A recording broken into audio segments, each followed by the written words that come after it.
साथीहरु हजुरले आफ्नो मोबाइलको ग्यालेरीमा भएको फोटो भिडियोलाई यसरी जुम गराएर त हेर्न सक्नुहुन्छ। तर के हजुरले आफ्नो मोबाइलको स्क्रिनलाई पनि यसरी जुम गराएर हेर्न जान्नु भएको छ? जान्नु भएको छैन भने यो भिडियो अन्तिमसम्म हेर्नु होला।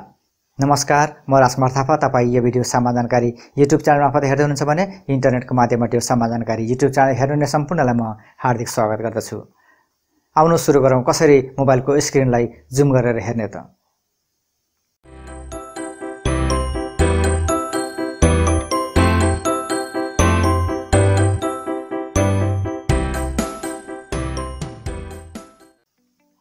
साथीहरु हजुरले आफ्नो मोबाइलको स्क्रिनलाई जुम गर्न चाहनुहुन्छ अथवा हजुरले आफ्नो मोबाइलको स्क्रिनलाई जुम गरेर हेर्न चाहनुहुन्छ भने हजुर आफ्नो मोबाइलको सेटिङमा जानुहोस्। सेटिङमा गइसकेपछि हजुर एक्सेसिबिलिटीमा जानुहोस्। यहाँ मेरो एक्सेसिबिलिटी सेटिङ एडभान्स सेटिङ भित्र रहेको छ। हजुरको मोबाइलमा एडभान्स सेटिङ नहुन पनि सक्छ। डाइरेक्ट हजुरले यसरी बाहिरै एक्सेसिबिलिटी सेटिङ पाउन पनि सक्नुहुन्छ।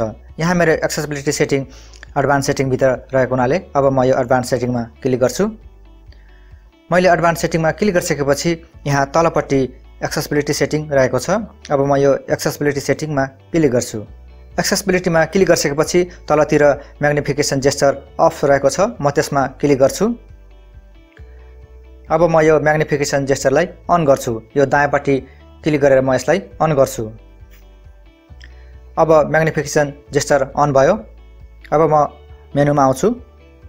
साथीहरु अब हजुरले मोबाइलको स्क्रिनलाई जुम गर्नको लागि यो डिस्प्लेमा 3 पटक ट्याप गर्नुहोस्। मैले 3 पटक मोबाइलको डिस्प्लेमा ट्याप गरे। अब मलाई मोबाइलले सोधेको छ कि मोबाइलको म्याग्निफिकेसन जेस्चर अन छ।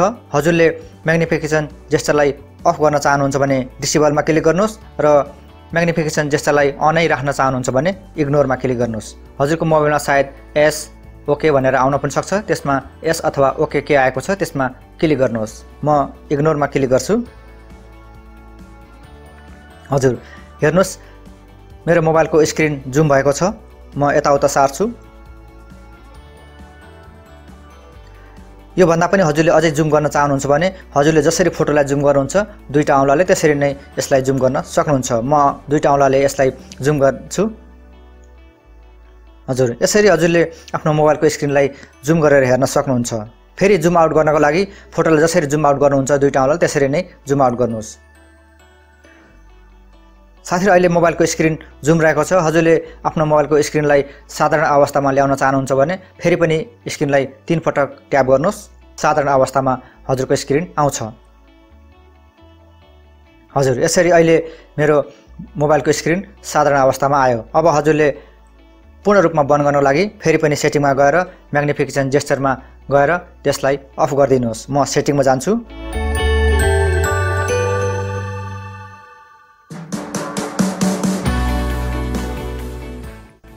यहाँ मेरो अहिले म्याग्निफिकेसन जेस्चर अन छ। अब म यसलाई अफ गरिदिन्छु। अब हजुरको मोबाइलको स्क्रिन पूर्ण रूपमा साधारण अवस्थामा रहेको छ। साथीहरु यो थियो एकदम छोटो भिडियो मोबाइलको स्क्रिनलाई कसरी जुम गरेर हेर्ने अथवा जुम आउट जुम इन गर्ने भनेर। साथीहरु हजुरको मोबाइलमा रहेको म्याग्निफिकेसन जेस्चर अन अफको सुविधा कहिलेकाहीँ हजुरलाई काम लाग्न पनि सक्छ।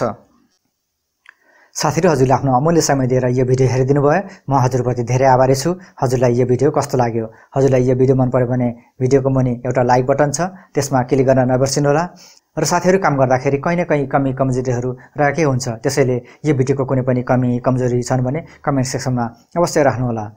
र हजुर यो सामान्य जानकारी युट्युब च्यानलमा घुम्दै फिर्दै आउनुभएको छ अथवा हजुर यो सामान्य जानकारी युट्युब च्यानलमा नयाँ पाउन हुनुहुन्छ भने यो गोलो फोटोमा क्लिक गरेर च्यानललाई सब्स्क्राइब गर्न सक्नुहुन्छ।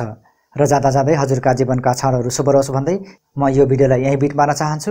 हस्त फेरि भेटौँला। जय नेपाल।